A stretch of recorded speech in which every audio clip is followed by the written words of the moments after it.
बच्चा लोग नमस्कार। हमने शुरू किया था वैद्युत आवेश तथा क्षेत्र, ये फर्स्ट चैप्टर शुरुआत हुई थी। इसमें 3 लेक्चर हो गए थे। आज चौथा लेक्चर शुरू करेंगे। इस वीडियो में हम बात करेंगे सबसे पहले वैद्युत क्षेत्र और वैद्युत बल रेखाओं के बारे में, है ना। कुछ लास्ट वीडियो में थोड़ा बहुत बात किया था हमने इसके बारे में। आज चर्चा करते हैं डिटेल में। तो पहले देखेंगे हम वैद्युत क्षेत्र क्या होता है। तो वैद्युत क्षेत्र हमने थोड़ा बहुत बताया था। क्या होता है भैया? कोई भी आवेश है या कोई आवेश समुदाय है ना, कोई भी आवेश है तो इसके चारों ओर कोई रीजन होगा या कोई क्षेत्र होगा जिसमें कोई अन्य आवेश अगर आएगा तो उस पर क्या होगा, आकर्षण या प्रतिकर्षण बल का अनुभव किया जाएगा उसके द्वारा, है ना। कोई भी आवेश है तो उसके चारों ओर, या फिर कोई आवेश समुदाय है यानी कई आवेश हैं उस समुदाय के अंदर, तो उसके भी चारों ओर एक कोई फिक्स रीजन होगा, यानी एक कोई निश्चित क्षेत्र होगा जिसके अंदर कोई अन्य आवेश अगर इंटर करता है यानी प्रवेश करता है तो उस आवेश पर वैद्युत आकर्षण या प्रतिकर्षण बल का अनुभव किया जाएगा। ठीक है। तो ये जो पूरा क्षेत्र है, ये क्षेत्र ही उस आवेश या फिर आवेश समुदाय का क्या कहलाता है? वैद्युत क्षेत्र कहलाता है। ठीक है। अब इसके अंदर कोई भी अगर आवेश चलने के लिए छोड़ दिया जाए, कोई भी स्वतंत्र आवेश अगर चलने के लिए हम छोड़ दें तो क्या होगा, ये जिस दिशा में उस पर बल लग रहा होगा उस दिशा में चलना प्रारंभ कर देता है ना। यानी किसी वैद्युत क्षेत्र में अगर कोई परीक्षण आवेश या अगर मान लें हम धन परीक्षण आवेश है, उसको स्वतंत्र छोड़ दें, चलने के लिए छोड़ दिया जाए तो वो बल की दिशा में चलने लगेगा। ठीक है। और अगर बल की दिशा भी लगातार बदल रही है तो उसके गति की दिशा भी बदलती जाएगी। ठीक है। तो अब किसी वैद्युत क्षेत्र में जो स्वतंत्र धनावेश या धन परीक्षण आवेश के जो चलने का जो मार्ग होता है, उस मार्ग को क्या कहते हैं? वैद्युत बल रेखा कहते हैं, है ना। किसी वैद्युत क्षेत्र में कोई भी धन परीक्षण आवेश स्वतंत्र रूप से चलने के लिए छोड़ दिया जाए तो वो जिस मार्ग का अनुसरण करता है यानी जिस मार्ग पर चलता है वो मार्ग क्या कहलाता है? वो वैद्युत बल रेखाएं कहलाती है ना। ठीक है। इतनी बात हो गई। तो वैद्युत बल रेखा को क्या कहेंगे? कोई भी स्वतंत्र आवेश वैद्युत क्षेत्र में जिस मार्ग पर चलता है वो मार्ग क्या कहलाता है? वैद्युत बल रेखा कहलाती है। तो इसको कैसे परिभाषित कर सकते हैं? इसको हम लोग इस प्रकार बोल सकते हैं कि किसी वैद्युत क्षेत्र में खींचा गया वह काल्पनिक निष्कोण वक्र है, यानी वैद्युत बल रेखाएं किसी वैद्युत क्षेत्र में खींची गई वो काल्पनिक तथा निष्कोण वक्र है जिस पर कोई धन परीक्षण आवेश चलने के लिए या कोई स्वतंत्र धन परीक्षण आवेश चलता है या फिर जिस मार्ग का अनुसरण करता है। ठीक है, बराबर।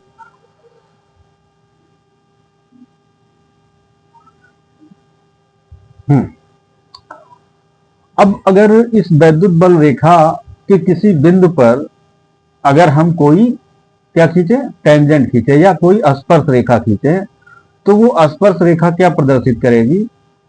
उस बिंदु पर धन परीक्षण आवेश पर लगने वाले बल की दिशा को प्रदर्शित करेगा। ठीक है। तो इसको हम किस प्रकार लिखेंगे? अगर हमें लिखना है तो पहले अगर वैद्युत क्षेत्र की बात करें तो वैद्युत क्षेत्र को कैसे लिखेंगे? हम लिखेंगे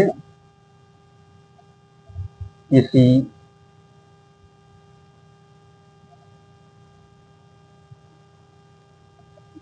बिंदु आवेश, है ना, या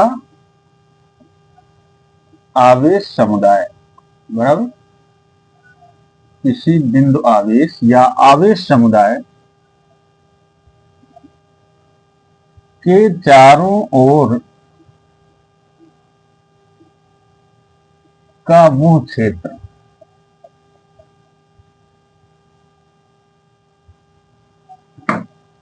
जिसमें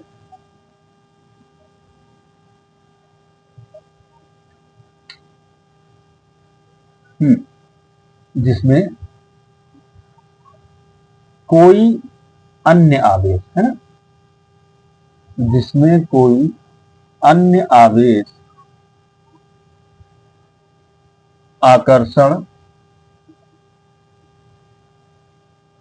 अथवा प्रतिकर्षण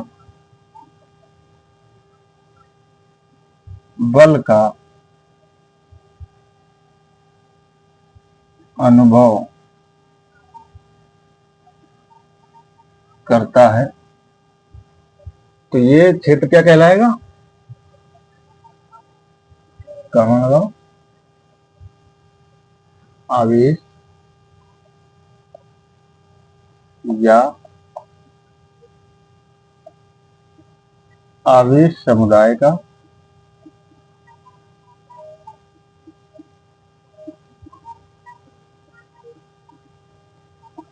वैद्युत क्षेत्र कहलाता है ना, बराबर। अब वैद्युत क्षेत्र हो गया। अब इस वैद्युत क्षेत्र में कोई धनावेश चलने के लिए छोड़ दिया जाए तो वो क्या करेगा? जिस दिशा में उस पर बल लगेगा उस दिशा में वो चलना प्रारंभ कर देता है ना। और बल की दिशा अगर निरंतर बदल रही हो तो उसके चलने की दिशा भी निरंतर बदलती जाएगी। ठीक है। अब बल रेखा क्या होगी?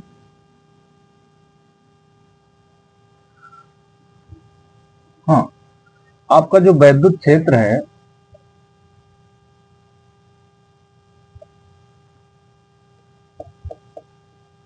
वैद्युत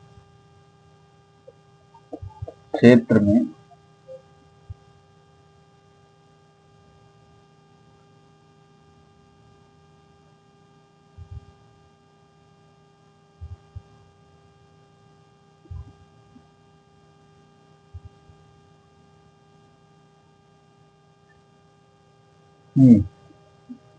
हाँ, वैद्युत क्षेत्र में स्वतंत्र धनावेश के चलने का जो मार्ग होता है, चलने का मार्ग ही क्या होता है?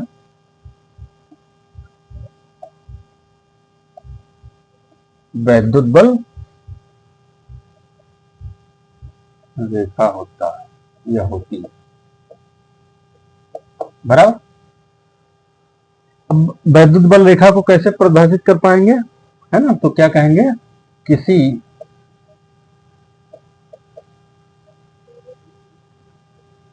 वैद्युत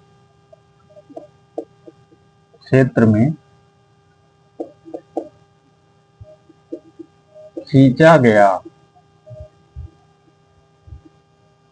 वो काल्पनिक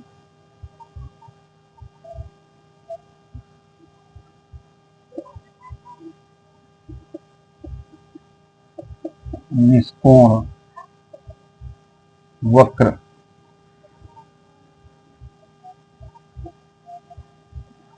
जिस पर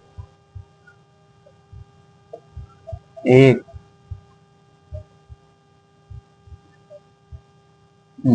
जिस पर एक स्वतंत्र व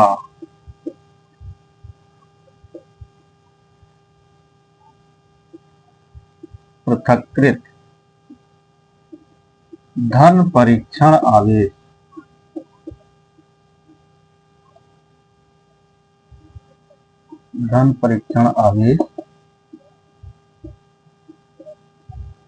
चलता है ना। इसी वैद्युत क्षेत्र में खींचा गया वो काल्पनिक निष्कोण वक्र जिस पर एक स्वतंत्र व पृथक्कृत धन परीक्षण आवेश चलता है, क्या कहलाएगा? क्या माना? वैद्युत बल रेखा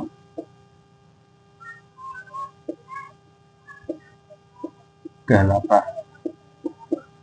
है ना। ये हो गया वैद्युत बल रेखा या वैद्युत बल रेखा।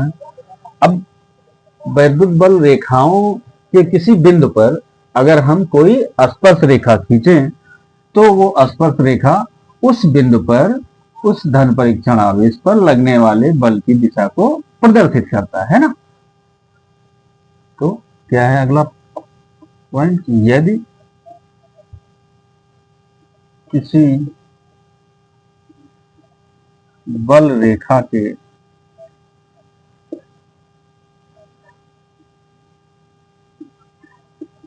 किसी बिंदु पर, है ना, स्पर्श रेखा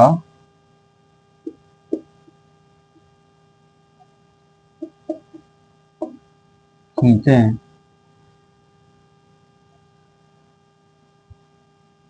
तो वो स्पर्श रेखा उस बिंदु पर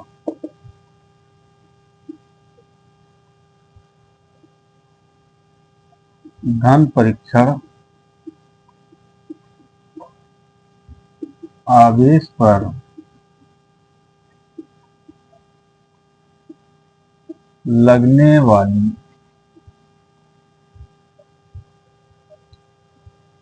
वाले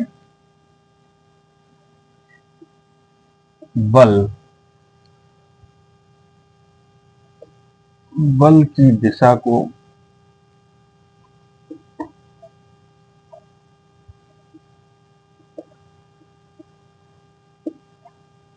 प्रदर्शित करे। ठीक, इतनी बात क्लियर है। अब हम अलग अलग आवेश के कारण बल रेखा किस प्रकार होती है वो हम देखेंगे, है ना। ठीक, अब अगर कोई आपका एक अकेला धन आवेश, ठीक है, तो इसके चारों ओर बल रेखाएं कैसे निकलेंगी।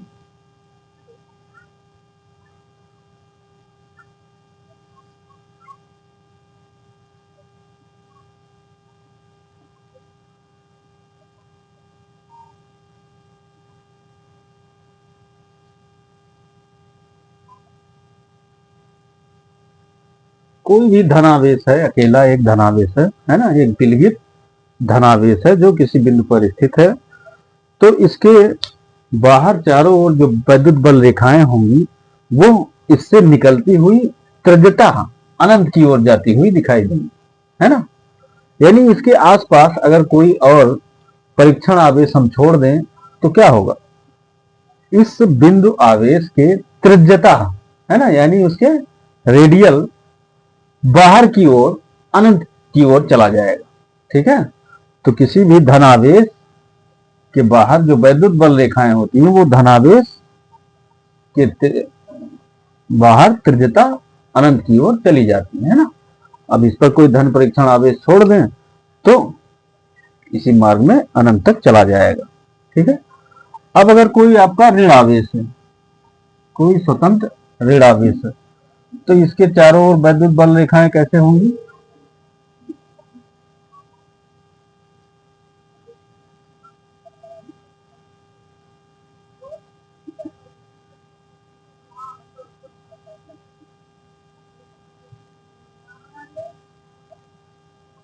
कोई भी स्वतंत्र ऋण आवेश है जो उसके आसपास कोई और आवेश नहीं है, तो उसके बाहर जो वैद्युत बल रेखाएं होंगी वो त्रिज्यता अनंत से उस आवेश की ओर आती हुई प्रतीत होंगी, है ना। अब इसके बाहर अगर कोई हम परीक्षण आवेश छोड़ें तो वो क्या करेगा, अनंत से त्रिज्यता इस आवेश की ओर आता हुआ दिखाई देगा। बराबर, इतनी बात क्लियर है बच्चा। ठीक है, एक मिनट। अब हम आ जाते हैं आगे। अब अगर कोई दो आवेश, है ना, एक धन है और एक ऋण है, आसपास रखे हैं, तब उनके आसपास जो वैद्युत बल रेखाएं होंगी वो किस प्रकार होंगी ये देखेंगे, है ना। तो ये आपका कोई एक धन आवेश है और ये कोई एक ऋण आवेश, बराबर। इसके आसपास बल रेखाएं किस प्रकार होंगी?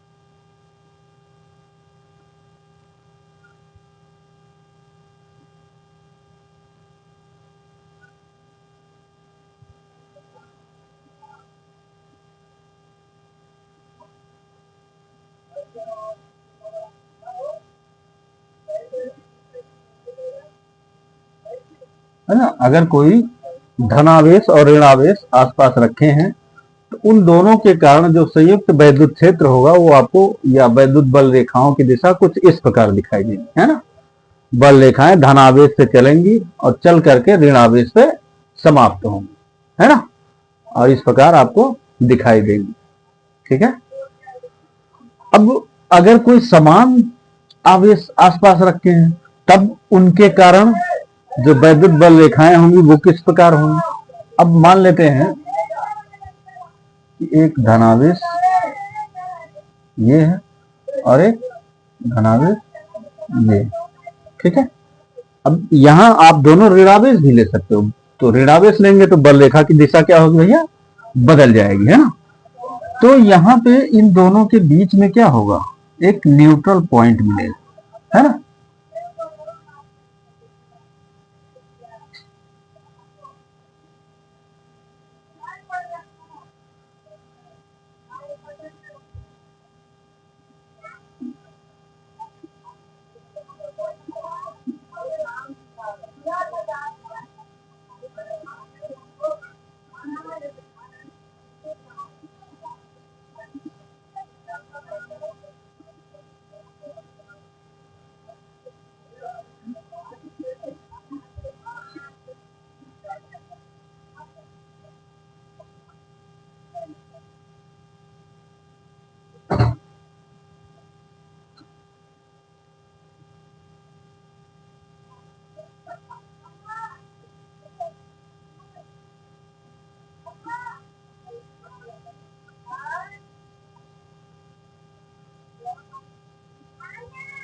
है ना, इस प्रकार हमको वैद्युत बल रेखाएं दिखाई देंगी और बीच में एक उदासीन बिंदु मिलेगा, है ना।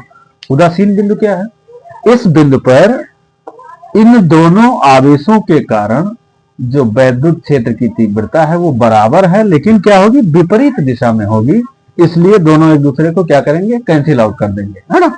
यानी इस बिंदु पर अगर आप कोई धन परीक्षण आवेश रख दो तो क्या होगा? उस पर कोई भी बल नहीं लगेगा, है ना, क्योंकि इस बिंदु पर वैद्युत क्षेत्र की तीव्रता का परिमाण जो है वो क्या है? शून्य है, बराबर। ठीक है। और जो वैद्युत बल रेखाएं होंगी वो दो आवेशों के कारण इस प्रकार से होंगी। बात क्लियर है? अब चाहे अगर आप दोनों ऋण आवेश ले लेते तो बस क्या होता? बल रेखाओं की दिशा बदल जाती है ना, और उस केस में भी आपको बीच में एक न्यूट्रल पॉइंट प्राप्त होता जिस पर किसी धन परीक्षण आवेश को रखने पर उसके द्वारा किसी भी बल का अनुभव नहीं किया जाता, क्योंकि उस बिंदु पर वैद्युत क्षेत्र की तीव्रता का परिमाण क्या होता? शून्य होता। ठीक है। अब अगर आवेश, यहां पर दोनों आवेशों की जो मात्रा है वो बराबर है, अब अगर अलग अलग आवेश ले लें तो क्या होगा? तो न्यूट्रल पॉइंट क्या होगा? कुछ खिसक जाएगा इधर उधर, है ना। तो इसके लिए एक सेकेंड इसको रच कर देता हूं मैं ऊपर थोड़ा इसको। अब मान लीजिए आपका एक धनावेश ये है और ये एक धनावेश ये है। इसका परिमाण कुछ अगर हम Q1 मान लें, है ना, इसका परिमाण अगर कुछ Q1 मान लें और इसका परिमाण कुछ Q2 मान लें, है ना, और यहां पे आपका जो Q1 है इज ग्रेटर देन Q2। क्या है भैया? Q1 बड़ा है Q2 से। अब इस केस में वैद्युत बल रेखाएं किस प्रकार होंगी? अब न्यूट्रल पॉइंट जो होगा आपका वो क्या होगा? छोटे वाले आवेश की तरफ खिसक जाएगा, है ना, क्योंकि इसके कारण जो वैद्युत क्षेत्र की तीव्रता होगी वो अधिक होगी इससे सेम दूरी पर, और ठीक है, इससे भी सेम दूरी पर। तो अब इसका जो वैद्युत क्षेत्र है और इसका जो वैद्युत क्षेत्र है वो बराबर कहां होगा? इसके नजदीक होगा, ठीक है। अब यहां पे जो बल रेखाएं होंगी वो कुछ इस प्रकार से,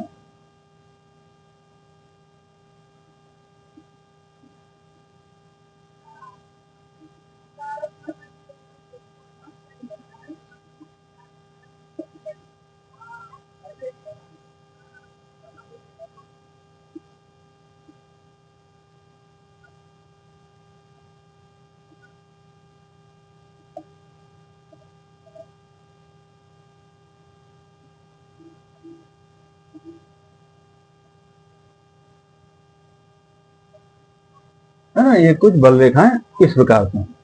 अब अगर हम मान लें कि ये वाली जो डिस्टेंस है यहां से ये R1 है, ठीक, और ये R2 है ना, कोई दो आवेश Q1 और Q2 है, ठीक है। इसमें से आपका Q1 क्या है? बड़ा है Q2 से, और जो उनके बीच में न्यूट्रल पॉइंट मिल रहा है उसकी दूरी Q1 से R1 है और Q2 से R2 है। तो यहाँ पे Q1 R1 और Q2 R2 के बीच एक रिलेशन बनता है। वो रिलेशन क्या होता है? Q1 upon R1 square equal to Q2 upon R2 square.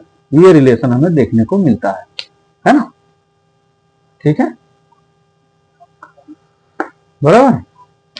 कहां से आया ये? अब यहां पे क्या है? क्षेत्र की तीव्रता आपस में बराबर है दोनों की, है ना, तो इसके कारण वैद्युत क्षेत्र की तीव्रता क्या हो जाएगी? अगर हम E1 मान लें 1/4πε0 के Q1 अपान R1 स्क्वायर, और इसके कारण क्या मान लें? अभी इस पर कोई अगर धन परीक्षण आवेश लग रहा है तो यहाँ बल की बात करते हैं ना, अभी तीव्रता पढ़ाया नहीं है। तो अगर कोई धन परीक्षण आवेश Q0 यहाँ पे रखा हुआ है तो इस आवेश के कारण वहां पे लगने वाला बल क्या हो जाएगा?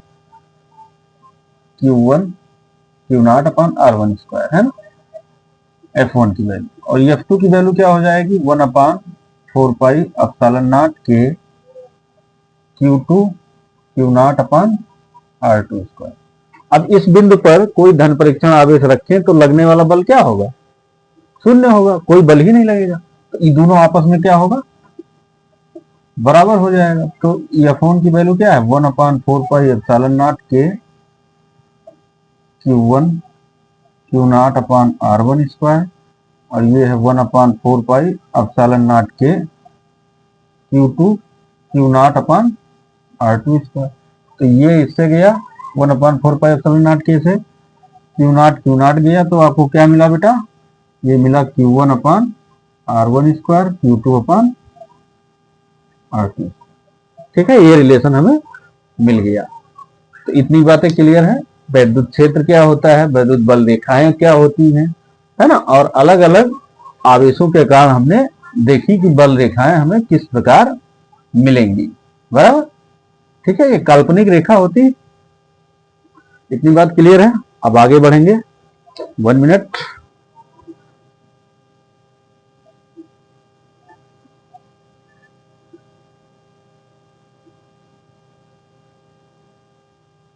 हाँ बेटा, अब हम अगले पॉइंट पे आएंगे। अगला पॉइंट हमारा क्या है? वैद्युत बल रेखाओं के गुण, है ना, क्या है?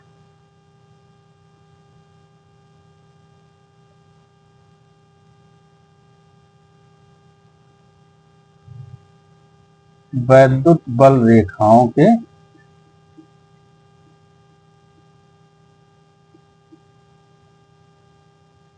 है ना, properties of electric field lines. Okay, अब इसका पहला गुण क्या है? है ना।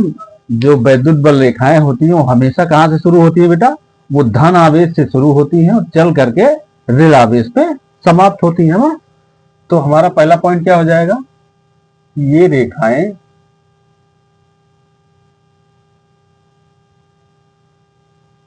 धन आवेश से चलकर ऋण आवेश पर समाप्त होती है ना। हमने देखा भी, अब कोई अकेला आवेश है तो उस केस में क्या होता है, जैसे कोई धन आवेश होता है अकेला, उससे निकलती हैं बल रेखाएं और कहां तक चली जाती हैं, अनंत तक। तो वहां क्या मान लिया जाता है कि अनंत पे ऋण आवेश उपस्थित है ना। ठीक है, तो पहला पॉइंट हमारा क्या है कि ये जो बल रेखाएं हैं वो धनावेश से चलती हैं और ऋणावेश पर चल करके समाप्त हो जाती है ना।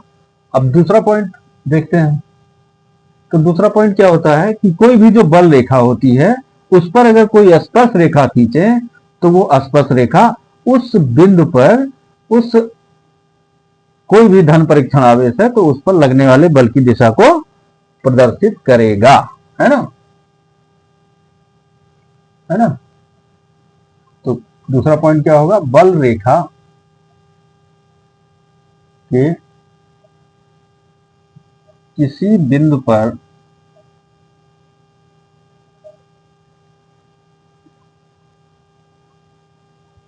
खींची गई स्पर्श रेखा उस बिंदु पर धन आवेश पर, है ना, कोई भी आवेश, धन आवेश पर किसी दूसरी दिशा में तो ऋण आवेश उसके विपरीत दिशा में लगेगा, है। लगने वाले बल की दिशा को प्रदर्शित करेगी। ठीक, ये दूसरा पॉइंट हो गया, है ना। अब थर्ड पॉइंट क्या है हमारा, अगला गुण क्या है भैया बल रेखा, कोई भी दो बल रेखा एक दूसरे को कभी काट नहीं सकती, है ना। कोई भी दो बल रेखाएं परस्पर एक, है ना, एक दूसरे को या फिर परस्पर, है ना, परस्पर काट नहीं सकती। क्यों, अगर काटेंगी तो क्या होगा, अगर ये काट देंगी तो क्या होगा, अब जैसे मान लीजिए ये दो बल रेखाएं है ना, एक ऐसी है और एक ऐसी। अब अगर ये दोनों काट रही हैं तो इस कटान बिंदु पर क्या होगा, दो स्पर्श रेखाएं खींची जा सकेंगी, एक ये वाली और इस पर ये वाली। इसका मतलब क्या हुआ कि इस बिंदु पर अगर कोई आवेश रखा है तो उस पर लगने वाले बल की दो दिशाएं प्राप्त होंगी, जो कि असंभव है ना। इसका मतलब यही है कि कोई भी दो वैद्युत बल रेखाएं परस्पर काट नहीं सकती, है ना। तो अगला पॉइंट क्या लिखेंगे हम, कोई भी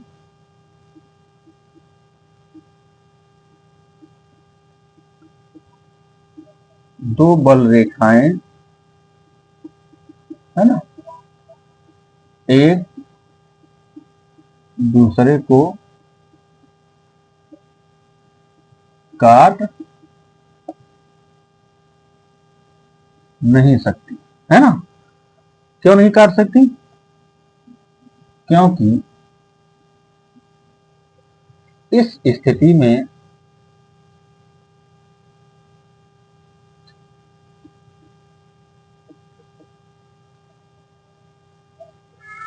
कटान बिंदु पर दो स्पर्श रेखाएं खींची जा सकती है ना, जिससे उस बिंदु पर रखे आवेश पर बल की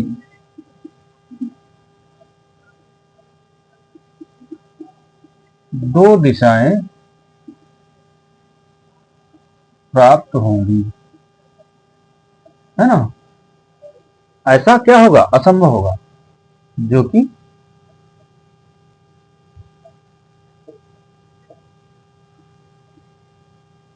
असंभव है ना। इसका मतलब कोई भी दो बल रेखाएं परस्पर एक दूसरे को काट नहीं सकती, है ना। अगले पॉइंट पे आते हैं। फोर्थ पॉइंट क्या कहता है? कोई भी आवेश है तो उससे जो प्रारंभ होने वाली बल रेखाएं हैं उनकी संख्या जो होगा उस आवेश की मात्रा की क्या होगा? अनुक्रमानुपाती होगा, है ना। यानी कोई भी आवेश है, कोई आवेश है तो इसके बाहर जो बल रेखाओं की संख्या है वो किस पे डिपेंड करेगा? ये आपका जो आवेश है इसकी कितनी मात्रा है ना। यानी जो बल रेखाओं की, किसी आवेश के बाहर जो बल रेखाओं की संख्या है वो उस आवेश की मात्रा जो होगी, क्यू अगर मान लें तो उसके क्या होगी? अनुक्रमानुपाती होगी, है ना।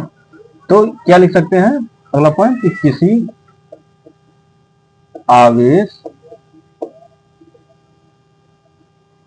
हाँ, कोई अगर प्लस क्यू मान लें, है ना, प्लस क्यू से शुरू होने वाली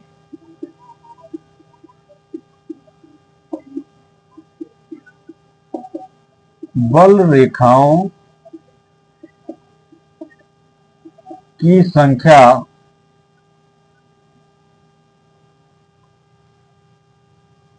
उस, है ना, आवेश क्यू की मात्रा के अनुक्रमानुपाती होती है, अनुक्रमानुपाती होती, बराबर, है ना। कोई भी आवेश है तो उसके बाहर जो बल रेखाएं शुरू हो रही हैं उनकी संख्या किस पे डिपेंड करेगी? आपके उस आवेश पे डिपेंड करेगी। ठीक बच्चा, अब अगला पॉइंट देखते हैं।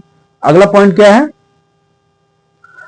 कि जो बल रेखाएं होती हैं वो कोई भी आवेश है ना, या आवेश का समुदाय है तो हमेशा उस आवेश के या आवेश समुदाय के तल पर क्या होगी? अभिलंबवत होती है ना।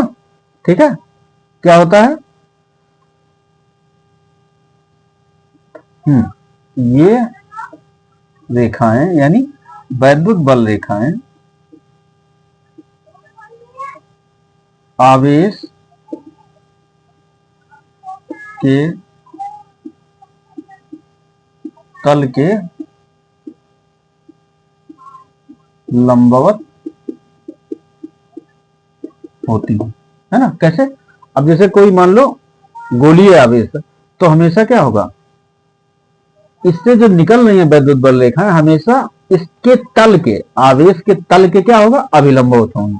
मान लो कोई प्लेट है, प्लेट पर आवेश है तो इससे निकलने वाली बल रेखाएं कैसी होंगी?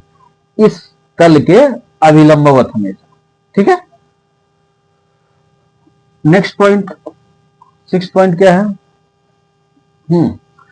आपकी जो वैद्युत बल रेखाएं होती हैं ये खिंची हुई लचकदार डोरी की तरह अपनी लंबाई में सिकुड़ने का प्रयास करती हैं। क्या करती हैं?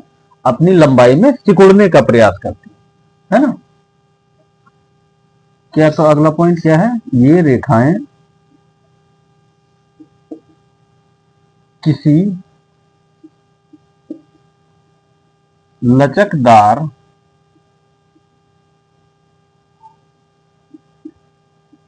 डोरी की तरह अपनी लंबाई के अनुदिश, है ना,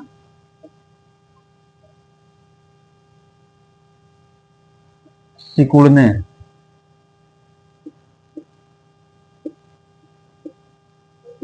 का प्रयास या प्रयत्न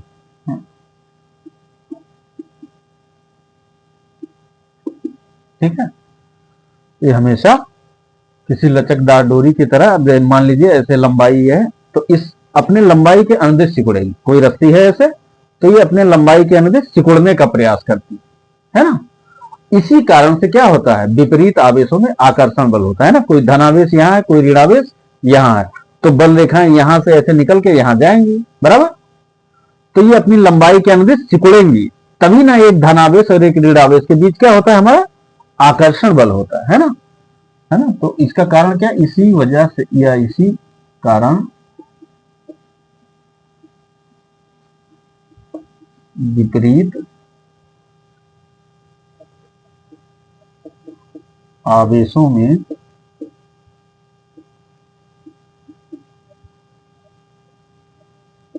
आकर्षण होता है।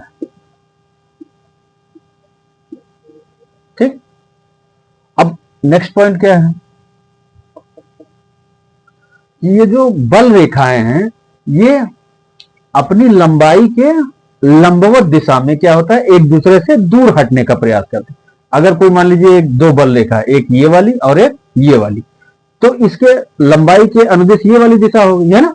तो इसके अभिलंबवत दिशा यानी इधर इधर ये दो बल रेखाएं हैं, सपोज दैट ये दो बल रेखाएं हैं, तो इसके अभिलंबवत दिशा कौन सी, ये वाली हो जाएगी, और इसके ये वाली।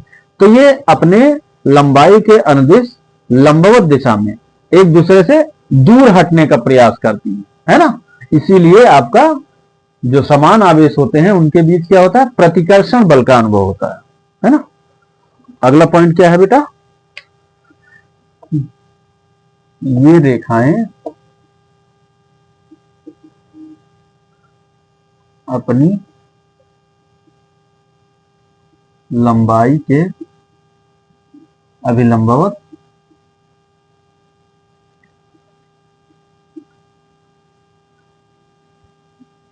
दिशा में एक दूसरे से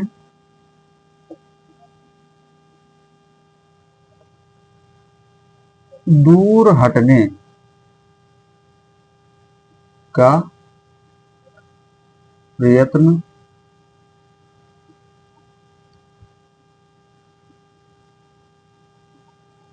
करती है ना, दूर हटने का प्रयत्न करती हैं। इसी कारण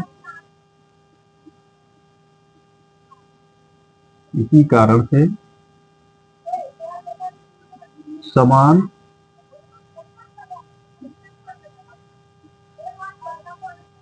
आवेशों में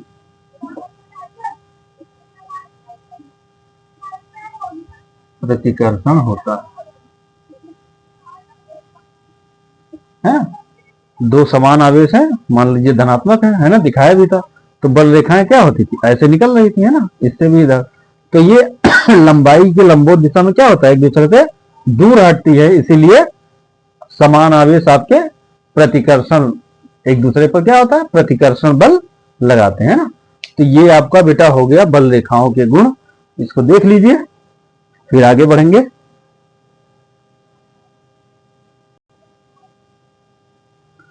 हाँ बेटा, अब आगे आ जाते हैं। अगला पॉइंट क्या है, वैद्युत क्षेत्र की तीव्रता। ठीक, क्या है,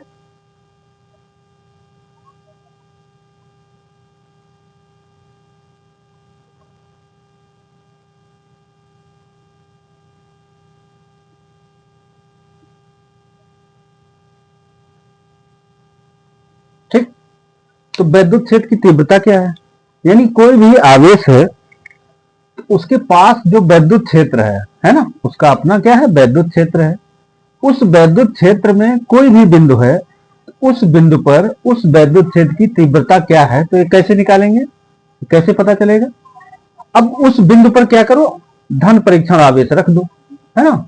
अगर कोई एकांक धन परीक्षण आवेश रखा जाए तो उस एकांक धन परीक्षण आवेश पर जो लगने वाला बल होगा वही बल क्या होगा, वैद्युत क्षेत्र की तीव्रता के बराबर होता है ना। अब मान लीजिए कोई आवेश है ये आपका, इसके चारों ओर क्या है बेटा, वैद्युत क्षेत्र है इसका।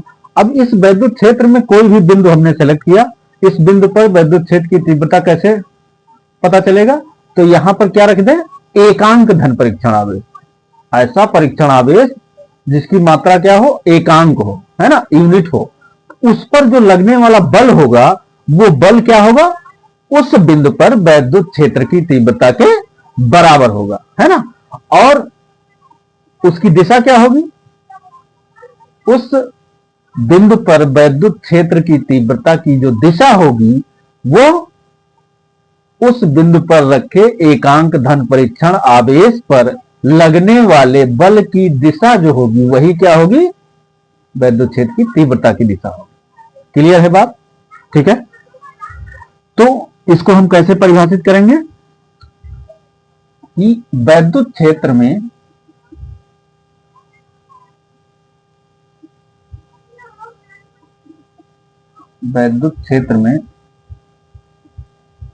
किसी बिंदु पर वैद्युत क्षेत्र की तीव्रता, वैद्युत क्षेत्र की तीव्रता है या मान, है ना, वैद्युत क्षेत्र की तीव्रता या फिर वैद्युत क्षेत्र का मान बोल रहे हैं ना, तीव्रता अथवा मान, वैद्युत क्षेत्र का मान, है ना, उस बिंदु पर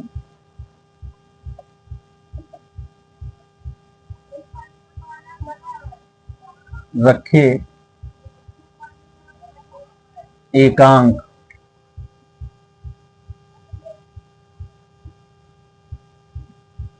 धन परीक्षण आवेश, है ना,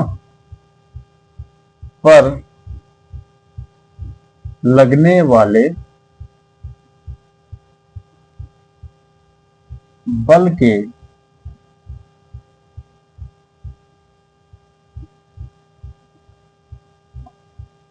बराबर होता है। ठीक है,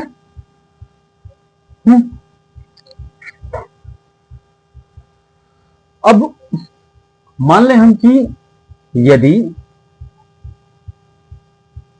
वैद्युत क्षेत्र में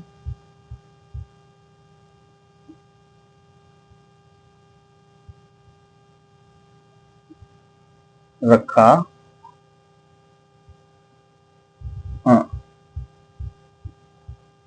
ऐसे लिखें, वैद्युत क्षेत्र में रखे धन परीक्षण आवेश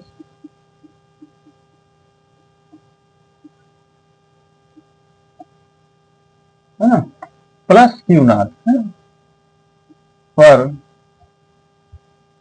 लगने वाला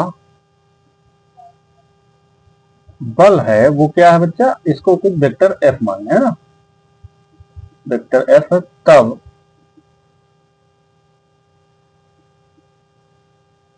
वैद्युत क्षेत्र की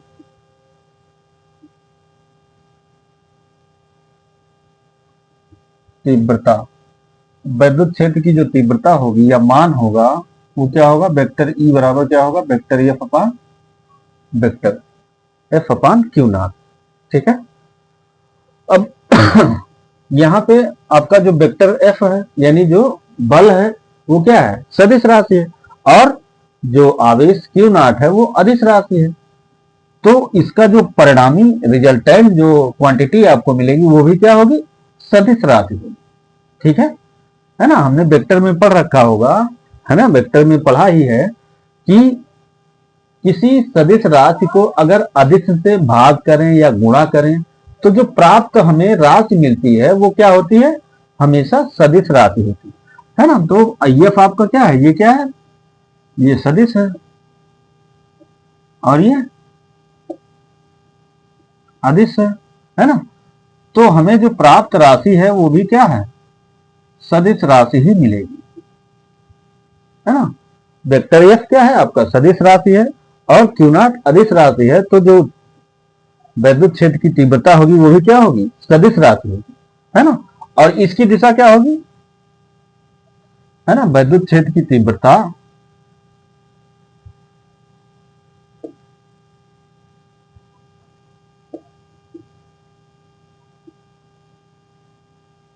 वेक्टर ई की दिशा वही होगी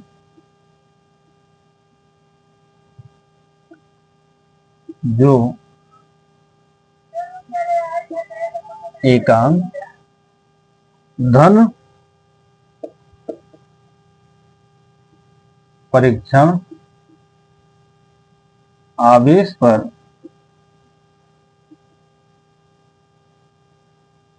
लगने वाले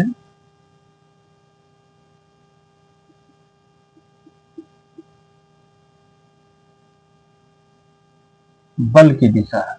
बराबर, वेक्टर ई की दिशा क्या होगी? वही होगी जो एकांक धन परीक्षण आवेश पर लगने वाले बल की दिशा होगी। ठीक है। अब यहां पे जो, अब इसका मात्रक क्या होगा भैया? अब जैसे वेक्टर ई बराबर क्या आया? Vector F upon Q not. अब इसका मात्रक क्या होता है? बल का मात्रक क्या होता है आपका? न्यूटन होता है ना। और आवेश का मात्रक क्या होगा? क्यू नॉट आवेश है तो आवेश का मात्रक आपका कूलाम होता है ना। ई का मात्रक क्या हो जाएगा आपका? ये न्यूटन प्रति कूलाम है ना। कैसे लिखेंगे? न्यूटन प्रति कूलाम जो होगा वो वैद्युत क्षेत्र की तीव्रता वेक्टर ई का मात्रक हो जाएगा आपका न्यूटन प्रति कूलाम। बराबर। अब अगर इसकी विमा आपको निकालनी है तो सिंपल है ना। इसकी वेक्टर ई की विमा है ना, वैद्युत क्षेत्र की तीव्रता वेक्टर ई की विमा आपको निकालनी है तो कैसे निकलेगी? बल की विमा है ना। क्या होगा?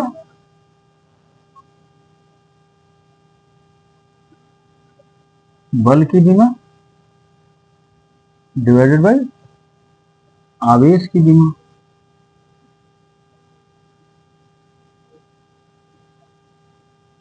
ठीक, तो बल की विमा क्या होती है आप सबको पता ही होगा, ml पावर -2 ml पावर -2। और आवेश की विमा AT है ना। आवेश Q बराबर क्या होता है? I इंटू टी है ना। I क्या है? धारा है। और T क्या है? समय है ना। तो धारा का मात्रक एम्पियर होता है, समय का सेकेंड होता है, तो कैपिटल T से रिप्रेजेंट करते हैं। तो AT हो गया है ना। तो आपको E की विमा क्या मिल जाएगी बेटा? ml T पावर -2 A की पावर -1 T की पावर -1। ये आपको मिल गया वेक्टर E, यानी वैद्युत क्षेत्र की तीव्रता की विमा आपको मिल गई ml T power -2 A power -1 T power -1। Clear है? ये हो गया आपका वैद्युत क्षेत्र की तीव्रता। ठीक है। अब अगले पॉइंट पे आएंगे, इसको देख लो।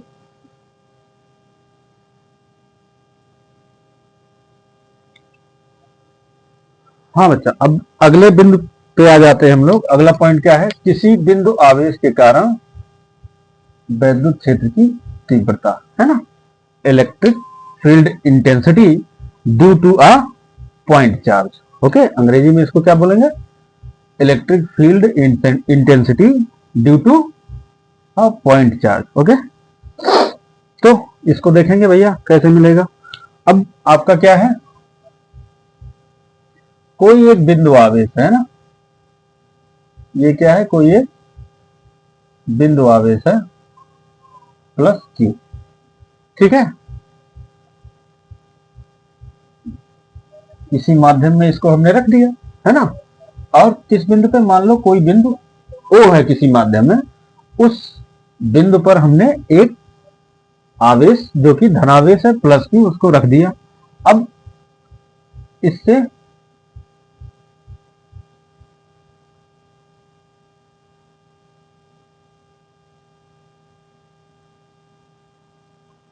R दूरी पर है ना, इससे क्या R दूरी पर एक बिंदु क्या है? हाँ, P है ना। इस पर आपको क्या करना है? एक वैद्युत क्षेत्र की तीव्रता ज्ञात करनी है ना इसके का। अब यहां पे हमने क्या रख दिया? मान लीजिए एक धन परीक्षण आवेश। धन परीक्षण आवेश क्यों ले रहे हैं? इसको इसलिए लिया जाता है क्योंकि इसके कारण हमें यहां क्षेत्र की तीव्रता ज्ञात करनी है। तो इसका एक्चुअल जो क्षेत्र की तीव्रता है वही हमें मिले। इस धन परीक्षण आवेश का जो अपना वैद्युत क्षेत्र होगा वो इसको प्रभावित ना कर पाए, है ना। इसीलिए हम छोटा धन परीक्षण आवेश लेते हैं और उस धन परीक्षण आवेश का जो वैद्युत क्षेत्र खुद का होता है उसको हम इसके सामने क्या मान लेंगे? नगण्य मान लेंगे, है ना। वो इसको प्रभावित नहीं कर पाएगा, कुछ ना कुछ तो करेगा ही, लेकिन ये मान लेंगे कि एकदम इतना कर रहा है कि कोई प्रभाव नहीं पड़ रहा है। तो इस प्लस क्यू के द्वारा इस पर क्या करेगा? एक बल लगाया जाएगा, है ना। ये बल लगेगा इधर इस दिशा में, ठीक है, इधर ओपी दिशा में। तो यहां पर हम इसकी लैंग्वेज कैसे लिखेंगे कि माना एक बिंदु आवेश कौन सा है? प्लस क्यू, है ना, किसी ऐसे माध्यम में बिंदु O पर स्थित है ना, जिसका परावैद्युतांक क्या है? कैपिटल के, है ना। एक बिंदु आवेश है प्लस क्यू जो किसी ऐसे माध्यम में बिंदुओं पर स्थित है जिसका परावैद्युतांक क्या है? कैपिटल के। अब हमें कहां निकालना है ना। तो बिंदु O से, है ना, उसी माध्यम में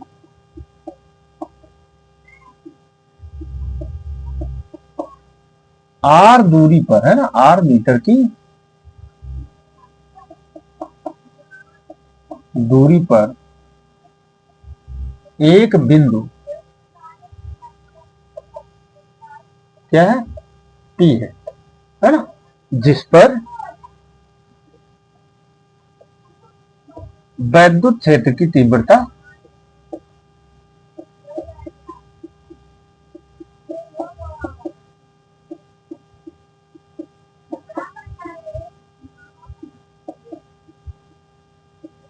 ज्ञात करें, है ना। इसी माध्यम में एक बिंदु R दूरी पर P है जहां पर हमें वैद्युत क्षेत्र की तीव्रता ज्ञात करनी है। तो इसके लिए क्या मान लेंगे? मान लेंगे कि बिंदु P पर एक धन परीक्षण आवेश प्लस क्यू नॉट स्थित है ना। तो इसके लिए हम क्या करेंगे? माना एक धन परीक्षण आवेश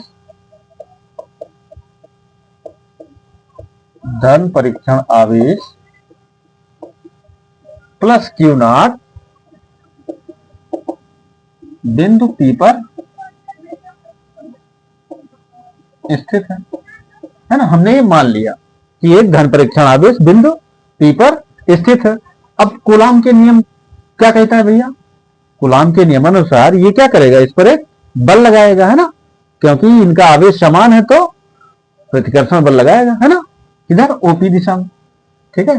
तो क्या होगा? कूलाम के नियमानुसार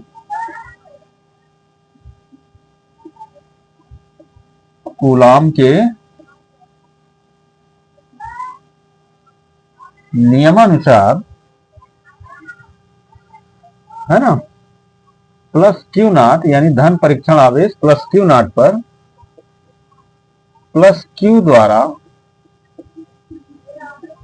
लगाया गया वैद्युत बल, है ना, ये क्या हो जाएगा? F की वैल्यू क्या हो जाएगी बेटा? ये हो जाएगा आपका 1/4 पाई एप्सिलॉन नॉट के Q into Q not upon R square Newton, है ना। ये बल हो गया आपका। तो फिर अतः वैद्युत क्षेत्र की तीव्रता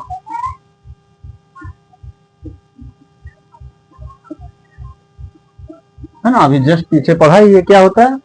E equal to F upon Q not होता है। ई जो होगा वो क्या होगा, एफ अपॉन क्यू नॉट।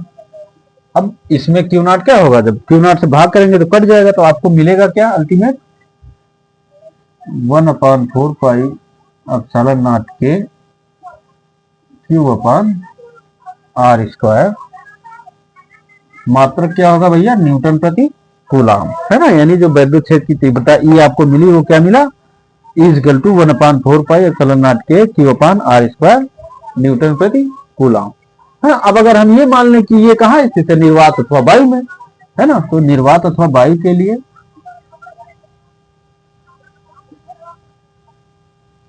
निर्वात अथवा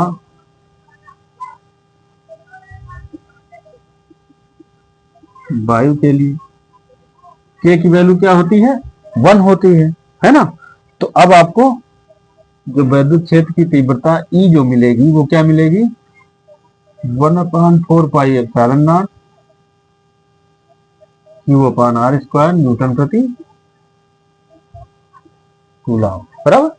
ये मिल गया किसी बिंदु आवेश के कारण उससे आर दूरी पर वैद्युत क्षेत्र की तीव्रता का फार्मूला, है ना। और यहाँ पे जो 1 यहाँ पे आपका 1/4 पाई एप्सिलॉन नॉट की जो वैल्यू होती है वो क्या होती है बेटा, 9 × 10⁹ और इस पूरे का मात्रक क्या होता है, न्यूटन मीटर स्क्वायर प्रति कूलम स्क्वायर, बराबर। ये जो आपका 1/4 पाई एप्सिलॉन नॉट है इसकी वैल्यू क्या होती है, 9 × 10⁹ न्यूटन मीटर स्क्वायर प्रति कूलम स्क्वायर, ठीक है। अब इसकी जो दिशा होगी वो क्या होगी, अब यहां पे जो आपका धन परीक्षण आवेश जो P बिंदु P पर स्थित है उस पर प्लस क्यू के द्वारा जो लगाया गया बल F है उसकी दिशा क्या है बेटा, OP दिशा में इस पर बल लग रहा है। इसका मतलब इस बिंदु पर प्लस क्यू के कारण जो वैद्युत क्षेत्र की तीव्रता होगी उसकी भी दिशा क्या हो जाएगी, इसके अनुदिश, यानी वैद्युत क्षेत्र की तीव्रता की दिशा जो है वो OP दिशा ही हो जाएगी, ठीक है। ये बात क्लियर है। तो इसको लिख देते हैं इधर, एक सेकंड, इसको मैं हटा देता हूं ये वाली बात।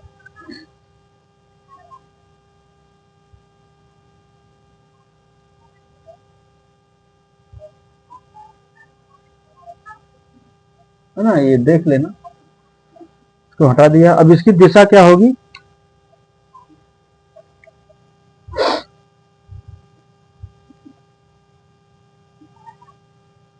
है ना,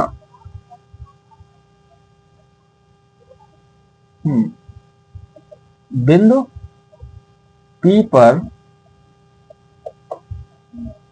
रखे धन परीक्षण आवेश पर बल की दिशा क्या है, OP दिशा में, है ना, बल की दिशा OP है। अतः प्लस Q के कारण बिंदु P पर, है ना, वैद्युत क्षेत्र की तीव्रता E की दिशा भी OP ही होगी, है ना। यानी इस बिंदु पर जो वैद्युत क्षेत्र की तीव्रता की दिशा होगी वो OP ही हो जाएगी, है ना। अब यहां पे अगर हम धन परीक्षण आवेश की जगह क्या रख दें, नहीं सॉरी, ये अगर ये हमने क्या प्लस क्यू लिया था जिसके कारण यहाँ पे वैद्युत क्षेत्र की तीव्रता निकालनी थी, अगर यहाँ माइनस क्यू, है ना, यानी जो वैद्युत क्षेत्र उत्पन्न करने वाला आवेश है वो माइनस क्यू हो, तो यहां पर धन परीक्षण आवेश पर लगने वाला बल कैसा होगा, है ना, इस दिशा में हो जाएगा। अगर यहां पे हम माइनस कर दें तो इस पर लगने वाला बल इस दिशा में हो जाएगा, यानी तब इसके कारण जो वैद्युत क्षेत्र की तीव्रता की दिशा होगी वो पीओ दिशा में हो जाएगी, बराबर। क्लियर है, तो इसको देख लीजिए, ठीक है।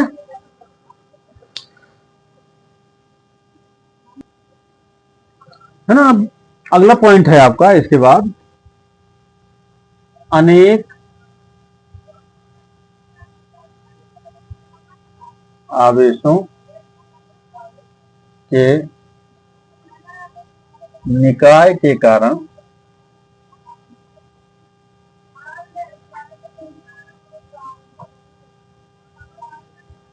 वैद्युत क्षेत्र की तीव्रता, है ना। अब हमने वैद्युत क्षेत्र की तीव्रता निकाली किसके कारण? अभी पीछे हमने क्या देखा? किसी बिंदु आवेश की कारण।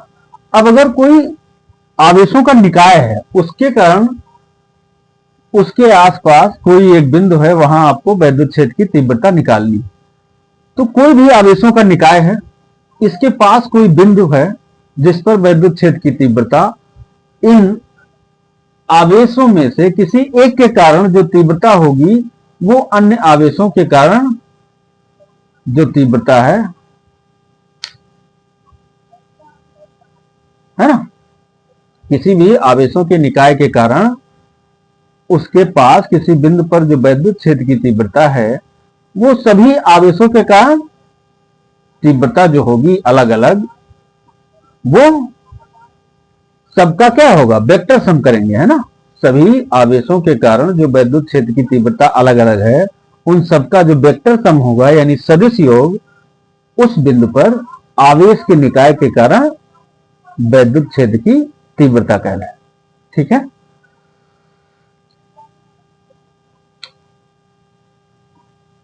ना। तो इसको हम कैसे लिख लें?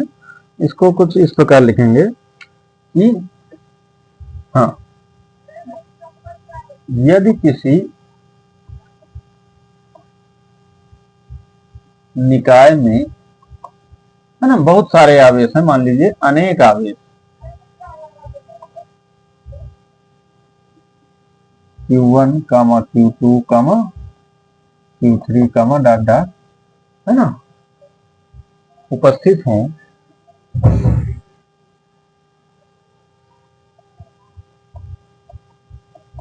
तो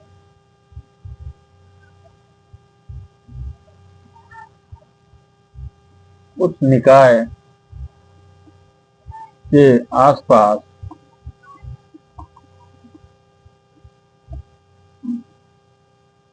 किसी बिंदु पर, है ना, कोई भी बिंदु ले लिया, किसी एक आवेश द्वारा उत्पन्न वैद्युत क्षेत्र की तीव्रता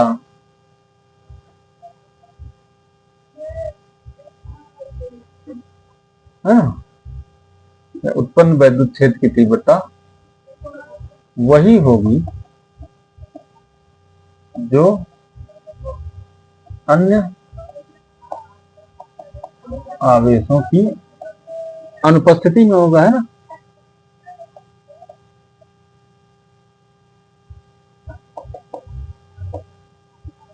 यानी निकाय के पास कोई बिंदु है, तो उनमें से अगर कोई एक आवेश लिया तो उस आवेश के कारण जो वैद्युत क्षेत्र की तीव्रता होगी वो उतना ही तीव्रता उत्पन्न करेगा जो अकेले उत्पन्न करता है ना, अगर वो और सारे आवेश ना होते। तो उस बिंदु पर सभी आवेशों के कारण वैद्युत क्षेत्र की तीव्रता अगर अलग अलग है तो उन सबका वेक्टर सम करके पूरे निकाय के कारण उस बिंदु पर वैद्युत क्षेत्र की तीव्रता हमें मिल जाएगी, है ना। अनुपस्थिति में होगी। अतः यदि उस बिंदु पर विभिन्न आवेशों के कारण उत्पन्न, है ना, वैद्युत क्षेत्र की तीव्रता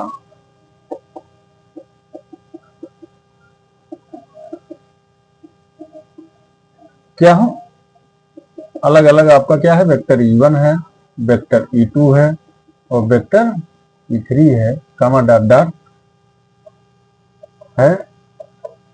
तो क्या होगा?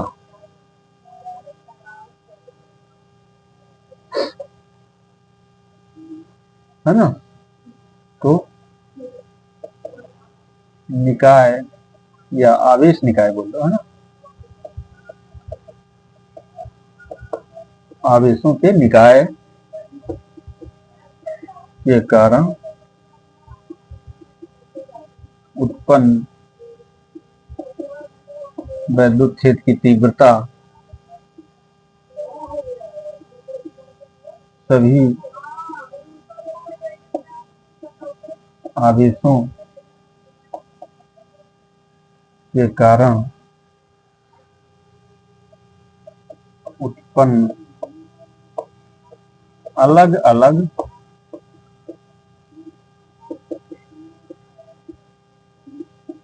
तीव्रताओं के योग के क्या होगा?